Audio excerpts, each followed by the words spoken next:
नमस्कार, the wire में आपका स्वागत है। मैं हूं आरफा खानम शेरवानी।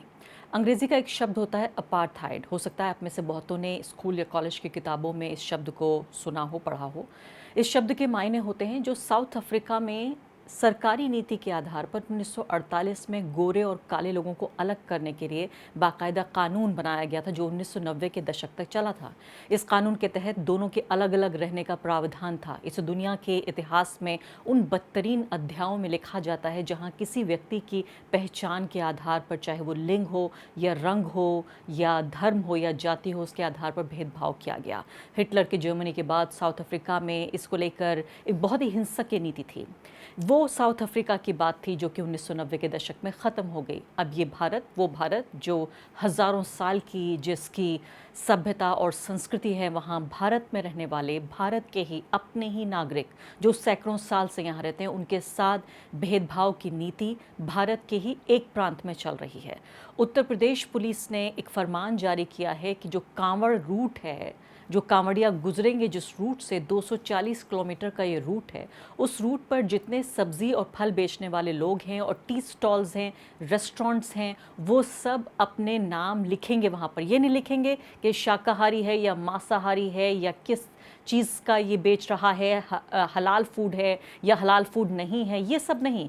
यानी अपनी कोई जो खाने की हमारी खाद्य प्राथमिकता है, फूड प्रेफरेंस है, उसकी बुनियाद पर नहीं, आपको बाकायदा उस व्यक्ति यानी उस जो स्टॉल है या वो जो रेहड़ी वाला है, उसके मालिक का या जो लोग काम कर रहे हैं, उनका नाम आपको वहाँ पर लिखना होगा। आप सोचिए 240 किलोमीटर के दायरे में, इस पूरे 240 किलोमीटर पर जितने लोग हैं वो लोग अपना नाम लिखेंगे। यानी लिखा जाएगा अजय टी स्टॉल, लिखा जाएगा अरशद टी स्टॉल।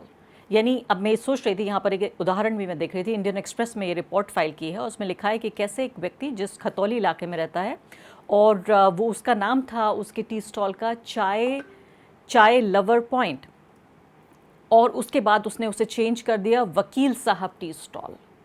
यानी वकील टी स्टॉल होगा, अब विकास टी स्टॉल होगा। ना कोई चाय लवर होगा, ना कोई चाय बेचने वाला होगा, ना चाय ख़रीदने वाला होगा। कांवड़ियों के लिए इस तरह से इंतज़ाम किया जा रहा है। अब आपको अगर ये यकीन ना हो कि किस तरीके से इसको सरकार आपको बताना कैसे चाहती है, तो आप जो आरएसएस का ये मुखपत्र है पंचजन्य, इसको पढ़ लीजिए। इसने बाकायदा ट्वीट करके योगी आदित्यनाथ की तस्वीर भी साथ में लगाई है और लिखा है, योगी सरकार का बड़ा आदेश, कोई मुसलमान हिंदू नाम रखकर नहीं चलाएगा दुकान। सभी दुकानदारों को दुकान के आगे लिखना होगा अपना नाम। कांवड़ यात्रा के रास्ते में जितनी भी दुकानें लगेंगी, सबको लिखना होगा नाम। 72 घंटों में मरम्मत किए जाएं कांवड़ यात्रियों के मार्ग, कांवड़ियों पर हो फूल वर्षा। यानी आप समझिए कि अगर आपको ये नहीं लग रहा हो कि उत्तर प्रदेश की पुलिस, जो मुजफ्फरनगर ज़िला है, उसकी पुलिस क्या करने की कोशिश कर रही है, अगर आपको कोई कन्फ्यूजन हो इसमें, तो आप पंचजन्य का ये सीधा लिखा हुआ, बिल्कुल सही शब्दों में, सीधे सीधे शब्दों में, कि ये मुसलमानों के ख़िलाफ़ ये ऑर्डर है, कांवड़ियों के लिए, उनको खुश करने के लिए, उनको सुविधा देने के लिए ऑर्डर है। आप 72 घंटे में मरम्मत किए जाएं कांवड़ यात्रियों के मार्ग और कांवड़ियों पर हो फूल वर्षा। और इसके साथ साथ पंचजन्य योगी आदित्यनाथ की तस्वीर लगाना नहीं भूला है।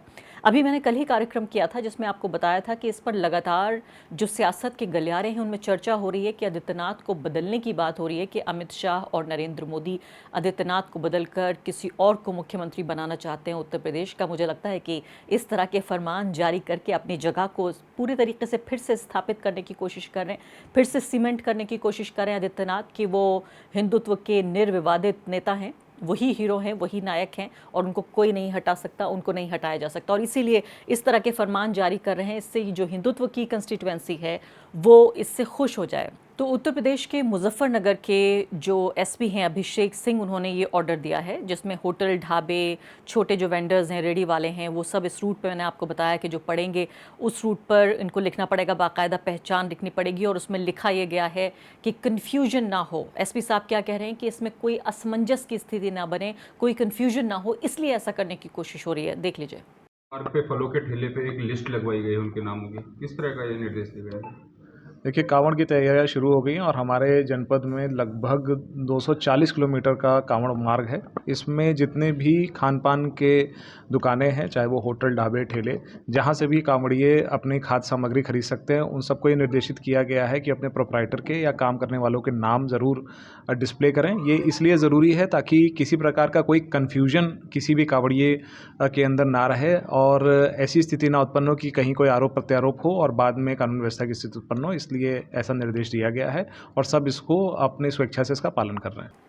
तो ऑल्ट न्यूज़ के मोहम्मद ज़ुबैर ने ये ट्वीट किया और कहा कि पिछले साल ही उन्होंने याद दिलाया कि कांवड़ यात्रा के दौरान स्वामी यशवीर महाराज हैं कोई, जो कि आश्रम चलाते हैं बाघरा मुजफ्फरनगर पर, और उन्होंने एक प्रेस कॉन्फ्रेंस करके बाकायदा ये कहा था कि मुस्लिम कम्युनिटी के जो लोग हैं वो होटल ढाबा चला रहे हैं नाम बदलकर नेशनल हाईवे पर। और उन्होंने ये भी कहा था कि ये जो नाम है वो हिंदू देवताओं के, देवी देवताओं के नाम पर चलाया जा रहा है, उस पर एक्शन लिया जाए। और अगर पुलिस ये एक्शन नहीं लेती है तो खुद जो उनके भक्तगण हैं, जो उनके हिंदू कार्यकर्ता हैं, वो ये काम खुद करेंगे।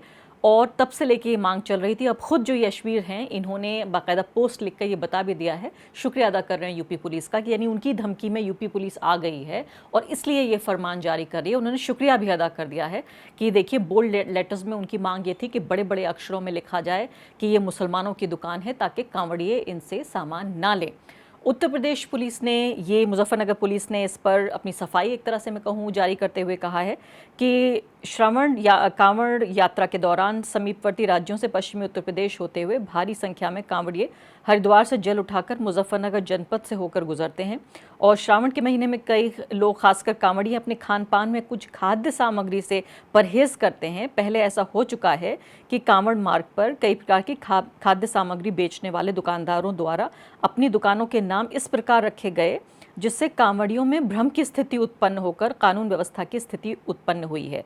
और इसलिए अब जो है कांवड़ मार्ग पर होटल, ढाबे और खान पान की सामग्री बेचने वाले दुकानदारों से ये अनुरोध किया गया है कि खुद अपनी मर्जी से, यानी पुलिस का आदेश है लेकिन अपनी मर्जी से करना है, ये दुकानदारों को स्वेच्छा से ये करना है, अपने मालिक और काम करने वाले लोगों का नाम प्रदर्शित करें।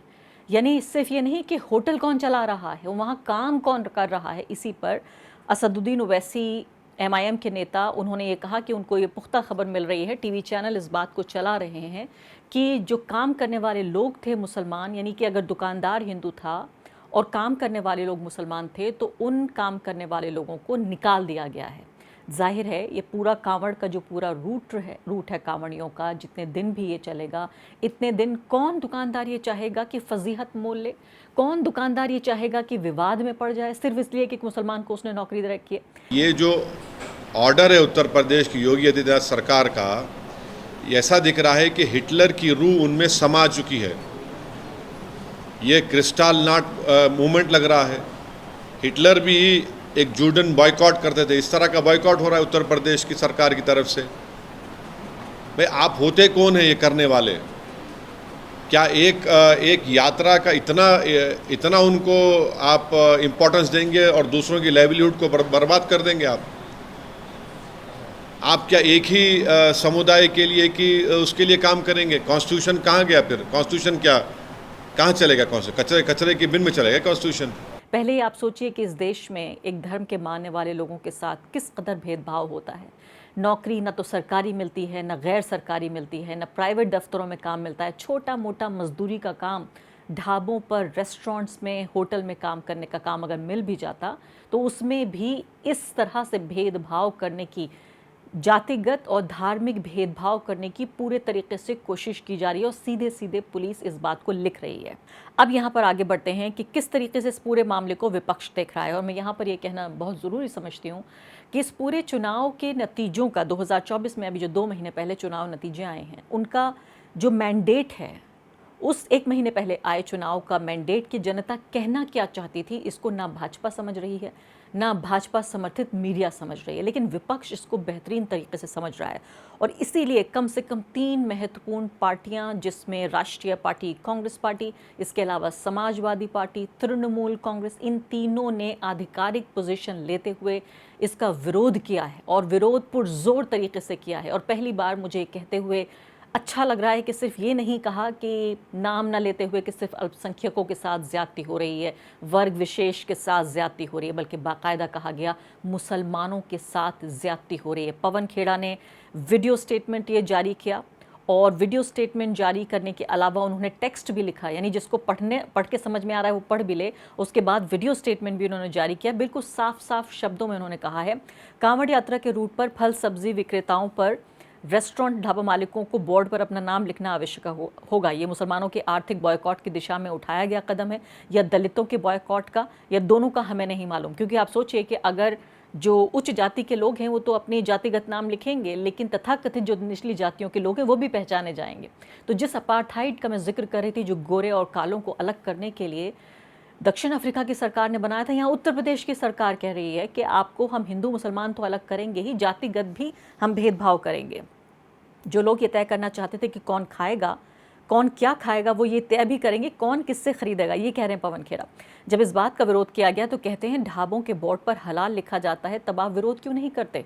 बेहतरीन इस बात का जवाब दिया, क्योंकि अगर आप ट्विटर पर अभी इस वक्त जाइए तो आपको हलाल भी ट्वीट, आपको जो ट्रेंड मिल रहे हैं ट्विटर के ट्रेंड्स, यानी बड़ी तादाद में जो लोग इस खबर का जवाब दे रहे हैं, उसमें वो लोग भी शामिल है जो कह रहे हैं कि भाई आपको इससे क्या समस्या है कि लिखें आप अब्दुल ढाबा, या आप लिखें अकरम होटल, या वेंडर का नाम लिखे आपके अब्दुल फल वाले।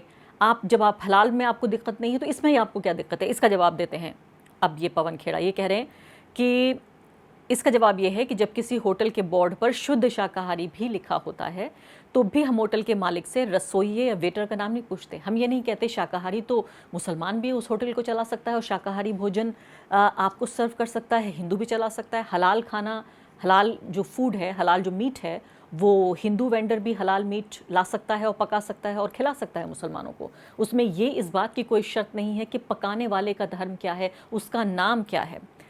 किसी रेड़ी या ढाबे पर शुद्ध शाकाहारी, झटका, हलाल या कोशर लिखा होने से खाने वालों को अपनी पसंद का भोजन चुनने में सहायता मिलती है, लेकिन ढाबा मालिक का नाम लिखने से किसको क्या फ़ायदा होगा, ये पूछ रहे हैं यहाँ पवन खेड़ा। भारत के बड़े मीट एक्सपोर्टर्स हिंदू हैं, क्या हिंदुओं द्वारा बेचा गया मीट दाल भात बन जाता है? ठीक वैसे ही क्या किसी अल्ताफ़ या रशीद द्वारा बेचे गए आम, अमरूद, गोश्त तो नहीं बन जाते। इस विचारधारा को, उसके बाद उन्होंने वीडियो भी ये जारी किया और लिखा है कि इस विचारधारा को घर और मोहल्ले से दूर रखिए, तभी खूबसूरत हिंदुस्तान को बचा पाएंगे। वीडियो देखिए। तमाम लोगों को अपना नाम बोर्ड पर लिखना होगा। इसके पीछे की मंशा बड़ी स्पष्ट है, आप समझ गए होंगे। हिंदू कौन है, मुसलमान कौन है। हो सकता है इसमें जाति भी हो, मंशा में, इनके मंशा में ये हो सकता है कि कहीं दलित तो नहीं है, ये सब हो सकता है, बिल्कुल संभव है। लेकिन हमने इसका कल जब विरोध किया तो जवाब आया जब हलाल लिखा होता है तब तो आपको कोई आपत्ति नहीं होती। हाँ, बिल्कुल नहीं होती। जब शुद्ध शाकाहारी ही लिखा होता है तब भी हम नहीं पूछते कि साहब ये शुद्ध शाकाहारी जिस रेस्टोरेंट के बोर्ड पे लिखा हुआ है, इसका मालिक क्या हिंदू है, मुसलमान है, जैन है, सिख है, क्या है, हमें कोई फर्क नहीं पड़ता। हमें शुद्ध शाकाहारी खाना है, हम जाकर खा लेते हैं। अब आप इंटरनेशनल एयरलाइंस में कहीं ट्रैवल करते हैं, कोशर फूड, तो ज्यूज को मालूम है, हमें हमारे लिए कोशर फूड जिनको खाना है वो खा सकते हैं। वो पूछते तो नहीं है ना कि शेफ कौन है, जू है या क्रिश्चियन है या मुस्लिम है या हिंदू है, उनको कोई फर्क नहीं पड़ता। ये करना जो ये कावड़ यात्रा पे ये प्रपोज कर रहे हैं, इसके पीछे मंशा है इकोनॉमिक बॉयकॉट ऑफ मुस्लिम्स को नॉर्मलाइज करना, कैसे आर्थिक बहिष्कार का सामान्यकरण करना है मुसलमानों का। तो इस मंशा को तो हम कामयाब किसी के लिए नहीं होने देंगे, वो हिंदू के लिए करे हो, मुसलमानों के लिए करे हो, किसी के लिए भी करें, हम नहीं होने देंगे। अब मीट एक्सपोर्टर्स हैं बड़े बड़े 4-5 जो हैं, अल कबीर कौन है मालिक, सबरवाल। अरेबियन एक्सपोर्ट्स कौन है मालिक, कपूर। MKR फ्रोजन कौन है मालिक, मदन एबट। PML इंडस्ट्रीज मालिक कौन है, बिंद्रा साहब है। तृणमूल कांग्रेस के राज्यसभा सांसद साकेत गोखले ने यहाँ पर ट्वीट करते हुए इस बात के लिए जानकारी दी है कि उन्होंने जो राष्ट्रीय मानवाधिकार आयोग है उसको उन्होंने लिखा है, उन्होंने उसका पत्र भी संलग्न किया है अपने ट्वीट में और साफ तौर पे कहा है कि हम इसको अनचैलेंज, यानी हम चुनौती देंगे इस तरह की जो सांप्रदायिक नीति है उत्तर प्रदेश सरकार की।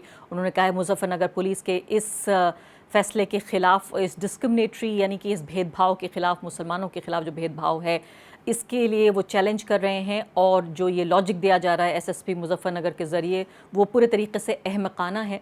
ये भी उन्होंने लिखा है कि फुलिश है, और फुलिश होने के अलावा बहुत ही शर्मनाक है, उन्होंने ये भी लिखा है।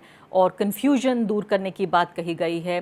कि यात्रियों को सिर्फ अपने खाने की जो उनकी प्रेफरेंस है उस पर ध्यान देने की ज़रूरत है। उन्होंने कहा है कि अगर ऐसा होता, नहीं कह दिया होता वेंडर से कि आप ये लिख दीजिए कि ये शाकाहारी है या गैर शाकाहारी है, अगर आप इतना ही लिख देते तो काफ़ी होता, आपने नाम लिखने के लिए क्यों कहा है, ये बात कह रहे हैं। इस पर महुआ मोइत्रा ने भी काफ़ी सख्त शब्दों में अपनी अपनी प्रतिक्रिया जाहिर की है। उन्होंने कहा है कि अब क्या होगा, जो स्टार ऑफ डेविड यानी जो एक तरह से वो ज्यूश धर्म का जो सितारा होता है उसको यहाँ पे स्टार ऑफ डेविड को क्या पहनना होगा अपनी आस्तीन पर, कि अगला हम ये काम करने जा रहे हैं कि जब कांवड़ी अगली बार अगर वो बीमार पड़ गए तो क्या कोई मुसलमान उसका इलाज करेगा या नहीं, या इलाज करने के लिए भी कांवड़िए ढूंढे जाएंगे। एक तरह से उन्होंने एक डार्क ह्यूमर का इस्तेमाल करते हुए इस बात को उन्होंने कहा है, और कहा है कि पूरे तरीके से संविधान के खिलाफ है और गैर कानूनी है।